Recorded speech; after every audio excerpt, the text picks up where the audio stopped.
அஸ்ஸலாமு அலைக்கும். ரோர் சாப்பாடுமா.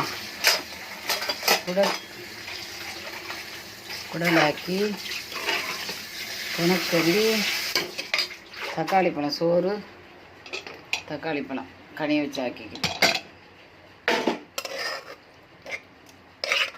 தக்காளி, சின்ன வெங்காயம், கருவேப்பிலை, பச்சை மிளகாய், தேங்காய் பால், நெய் எல்லாம் போட்டு தேவையான அளவு உப்பு போட்டு கனியை வச்ச தக்காளி பழமும்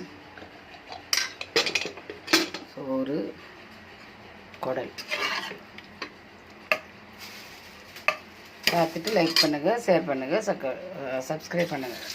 எண்ணெயெல்லாம் ஊற்றிக்கிது, பாதம் தேங்காயெல்லாம் அரைச்சி ஊற்றிக்கிது, கருவேப்பிலையில் பச்சை மிளகாய், அதுக்கப்புறம் மசாலா, வீட்டு மசாலா, உப்பு, இஞ்சி பூண்டு, பட்டை கிராம்பு, ஏலக்காய், வெங்காயம் எல்லாம் போட்டு தாளித்து ஊற்றி அரைச்சி ஊற்றணும். போதும், 2 பேருக்கு தாராளம். லைக் பண்ணுங்கள், ஷேர் பண்ணுங்கள், சப்ஸ்கிரைப் பண்ணுங்கள். இது ரோஸ் சாப்பாடு.